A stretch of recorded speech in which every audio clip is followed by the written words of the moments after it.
How to survive a stressful schedule. To survive a stressful schedule, be an ant, as in A-N-T. Go to the ant, you sluggard. Consider its ways and be wise. It has no commander, no overseer, no ruler. Yet it stores its provisions in summer and gathers its food at harvest. A. Analyze the root cause of your stress. What are your sources of stress right now? It could be work overload, finding a job, financial problems, lack of sleep, and many more. We are all experienced some kind of stress or burnout in our work schedules.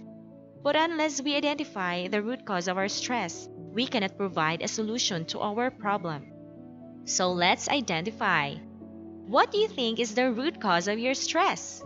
Maybe the root cause is laziness. The Bible dictates that we should imitate the ants. Of all animals, why ants? Why didn't the Bible choose the wolf, or the whale, or the bee, or some other majestic animal? Let's see why. How are ants described in Proverbs? Ants are hardworking even though no one is forcing them to work. They have initiative and are highly motivated. Ants have focus. They know their goal and they keep their little brains at it. The result? They don't go hungry. Let's face it, we tend to procrastinate and put off the work that we need to do for the day, right? It's so easy for us to turn on the TV and watch one more show, or tend to shut off our alarm clocks and say, 5 more minutes. Or it can be a healthy activity such as going to the gym, or doing too many work for the org. In whatever case, we lose our focus on our work or studies, our grades or performances suffer, and we end up having a stressful schedule. Stop and reflect. What extracurricular activities are slowing you down in your work or studies? Or what is distracting you from working or studying? Is it TV, computer games, phones, gimmicks, or oversleep? What are the activities that you have to listen or control so that you can spend more time doing productive things? The root cause of your stress could also be the lack of proper planning. What can we learn about the planning skills of ants? The ants refuse to procrastinate and continually plan for the future. They work hard all summer to gather food for the winter. Stop and reflect. Do you find yourself always cramming for the next exam or deadline? Do you tend to always forget to study for quizzes or to write papers? What do you think can you do to improve your planning skills? N. Note down your goals.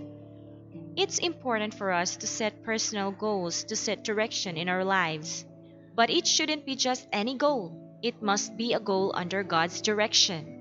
Remember that the greatest failure in life is to succeed at something that doesn't really matter. Invest your time in things that you will benefit from years from now. Do not store up for yourselves treasures on earth, where moth and rust destroy, and where thieves break in and steal. But store up for yourselves treasures in heaven, where moth and rust do not destroy, and where thieves do not break in and steal. Some of the questions that we can ask ourselves as we set our personal goals. What do I want to be or do in my lifetime?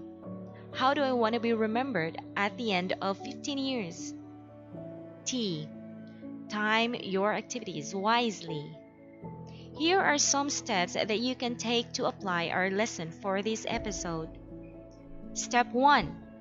What are the non-negotiable tasks and people who require your time?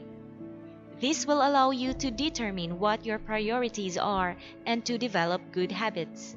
For example, personal time with God, worship service, Bible studies, family time, exercise, study, eat, sleep. Step 2.